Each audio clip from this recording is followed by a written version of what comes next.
Hi everyone, welcome back to Crypto Clear, your one stop for all of your project reviews on crypto, NFTs, and blockchain. So today's video will be dedicated to Terraformers Many World, and more specifically, we're going to be touching on the two expansions that are happening. So there's expansion 2 and expansion 3, with many exciting things that are upcoming. So without further ado, let's just get into it. Here in the background, we see that we are on their Discord. And the first thing that I want to touch on, the most important thing, is that they're having a Blackhole Cannon sale. And that's going to be happening on July 2nd at 18 o'clock UTC. So you guys put that in your calendars and check it out. It's coming out soon. So in 2 days or in 1 day from when this video is posted. With that said, let's get into their documents, you guys, and I will expand on expansion number 2. So the ecosystem has 5 tokens in total, and the basis of expansion 2 is collecting lands that will generate black hole tokens. So as you can see here, you have your lands and then you have the rarity. So they have 6 different drop tables that are dependent on their variants. The variants range from organic, bionic, divine, quantum, cosmic, and research. The rarities are common, uncommon, rare, epic, legendary, mythic, Lamarckian, Promethean, Sephiric, Eldritch, and Omnipotent. And mining is a fundamental attribute that determines the productive output. So if a land rolls a matching rarity and variant, it will receive a bonus multiplier called the pair bonus, and the pair bonus is included with the EV calculations. In this document, which will be linked down below, you see the different pair bonuses and their gain. Higher tier variants have their EV more heavily weighted towards the higher rarities, meaning that they are much more punishing if you are unlucky and more rewarding if you are lucky. So when you see from T1 to T6, the more you go down, the more that the packs cost. And all lands are backed by 25 WAXP tokens, guaranteeing a floor price, and a large percentage of people's investments will actually remain in their own wallets. If someone wants out of the project, their exit liquidity is already in their wallets, which is a pretty cool feature. Another thing they have is their pack. So let's just quickly go through this. So there's the MC packs and the MC Ultra pack. So for each of the variants, there are 5 different MC packs consisting of the same land type. Each MC pack contains one of 33 different NFTs consisting of the same land type, but an even distribution of the 3 different infusions. There's a total of 25 different MC packs that will gradually release over time. Each one of them have a max supply of 1,200, making for a total of 30,000 lands allocated. And then for the MC Ultra packs, for each of the land types, there's a different MC Ultra pack consisting of 5 different variants. Moving on to minerals, land types, and infusions, in expansion 1, lands were comprised of 20 different land types, each tethered with a particular mineral. This proven to be cumbersome, though, to new players and lacked genuine depth, thus the new, more condensed and purpose-driven system. With the new system, there are 5 different land types and 3 different infusions. The same land types can roll any of these 3 different infusions. The mineral attribute on lands will always roll black hole, as that is the only token they mine. So the land types range from verdant, boreal, nautical, earthen, and ethereal. And the infusions are azure, LSD, and loop. For those who are in expansion number 1, the land types and minerals will still be functional and they will behave according to this table below, outlining how they have been condensed. And you can see the table below and how that happens. So the land type determines which embodiment can be used for increasing mining output. The infusion determines which gadget can be used for increasing mining output, and the land type and infusion will foster an important use case in expansion 3 that is going to come soon. As for the gadget, you guys, the gadgets are NFTs that provide an additive bonus to the productive output of any resource generating NFT that they are attached to.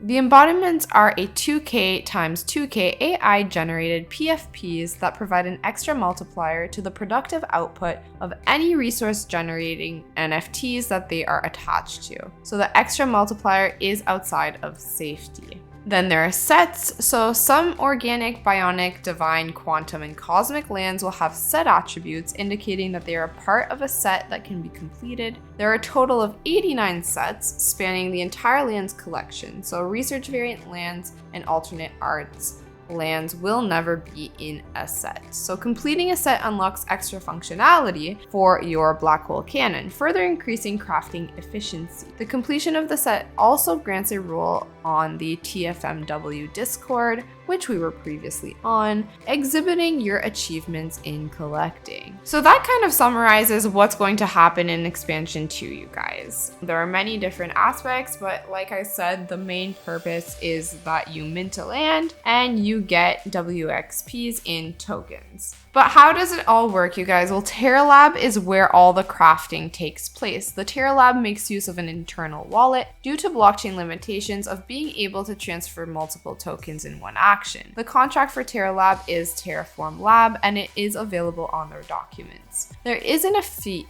And what's so cool about this, you guys, is there isn't and there will never be any fees associated with depositing or withdrawing your tokens. This makes it very user-friendly, not only for us, but on our wallet. So to make use of the TerraLabs, you must first hit the init button on the D app or the registerable action directly on the smart contract. This will set up a row holding all information regarding your balance within the internal wallet, allowing you to deposit your tokens and make use of the TerraLab. And then next, you must deposit the tokens you would like to use, selecting the craft of your choice, and you're good to go. Now about the Blackhole Cannons, and you guys don't forget that reminder that I told you there's a sale happening on July 2nd. So Blackhole Cannons are generative NFTs that can be used to mitigate the cost of crafting, while also passively mining research tokens. So only one BHC can be used for crafting at a time, but you can have many passively mining as you like, and they can be used indefinitely.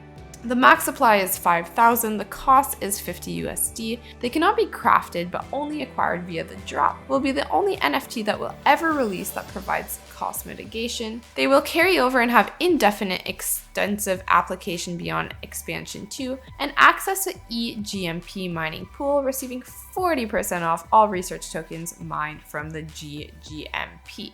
The generative properties of BHC are the name, image, land type, infusion, 3 prefixes, 7 sets, and 7 latent suffixes. So BHCs are guaranteed to roll a flat 100 mining power and can have gadgets and embodiments applied to them as well. And then down below, that's where they state the BHC prefixes, as well as their BHC sets and latent suffixes as well. Now let's get into the tokenomics, you guys. So the token details. All tokens are tradable on Alcor.exchange. The token contract is deployed by the wallet Terraformers, and all tokens are minted ahead of time and held within the primary mining wallet TerraMineX. So the max supply of the Blackhole token is at 182,500. The research token is at a little bit over 18 million and over half a million MP anchor in eGMP. The observed token is at 182,500 with over a million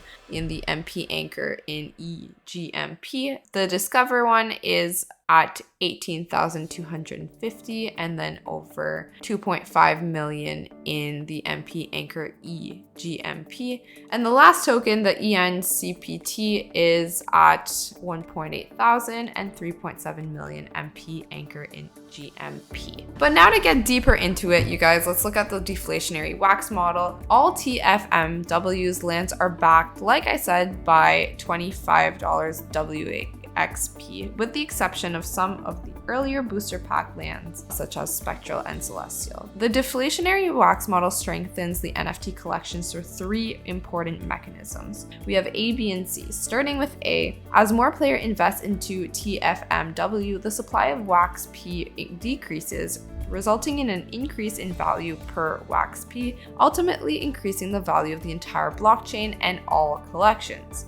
Second, so the value, as we know, of crypto games is directly proportional to the amount of player interest. If there is ever a scenario where there is no interest, therefore no value in TFMW, there will always be value in each TFMW land in the form of the backed WAXP dollars. If the lands become invaluable, players will have the option to burn their NFT to release the backed WAXPs. So by burning land, essentially there will be fewer lands to share resources with, thereby increasing the token production for all other players. And C, as the value of the land drops, it pushes the floor down to 25 WXP, but never any lower, as intelligent players would simply just burn the NFT to redeem the backed WAXP dollars. As more lands get burnt, the collections becomes more condensed and the remaining lands become more scarce, which will gradually increase the likelihood of increased valuation. And another really impressive feature with this project is the equilibrium circulation model. So essentially, the developers believe that the utility and game token are created to be spent.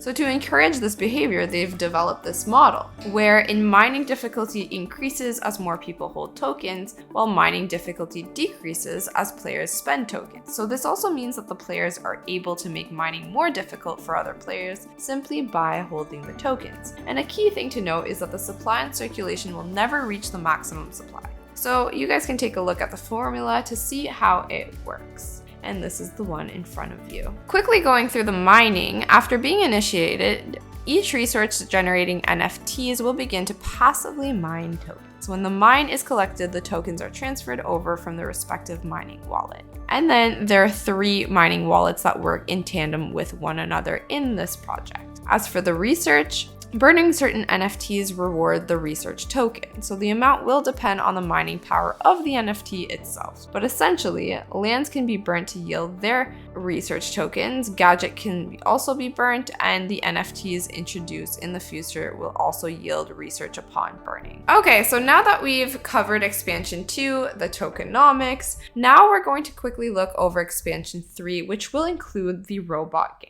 This is something, you guys, that is elaborated in depth in the documents, but we are just going to recap by saying it's going to be 100% on-chain P2E RPG adventure game on zero gas blockchain, where players can deploy robots into the world, spread over space, time, and fragments of reality to gather NFTs. It is based on the quantum mechanic theory, so the many worlds interpretation. Your robot will be able to equip up to 20 different generative NFTs at a time, and passive skill tree with 100 nodes. Everything, you guys, will be a liquid and tradable assets, so it's not any of this one-time use nonsense. And according to some, there is a good chance that the robot game will cause a paradigm shift in the crypto gaming space when people realize there is a new, viable, and secure model for on-chain games, but there are more than just clicking the claim button or card games. So you guys, you can check it out for yourself. There's the dreams, there's energy formulas, dream catchers, extractions, and consumptions. Check it all out, as well as the robots and itemizations. And then if you go to the bottom, there will be their link tree, where we can actually go see the game. Click on their DApp. All right, you guys, so here is a quick preview of the robot game. So you have your info over here. You have the actions info. So I'm clicked on this guy. Then I'm gonna go on this one. It says there's not much there. So if you see, you can move to one unit at a time. So if I'm here, I wanna go here, you go spend the energy and you will see movement successful, energy. And then, so you guys can take a chance to check this out. There's some really cool things that we'll be able to see in this grid. All right, you guys, that basically sums it up for today. Thank you for sticking around to listen to what Terraformers Many Worlds have coming along, so expansion 2 and expansion 3. I hope that you are just as excited as I am to see these expansions follow through. So don't forget to follow them on their Discord and go check out their YouTube channel to know a little bit more about the project if you are new to this project. That being said, thank you for tuning in. I'll catch you on the next video.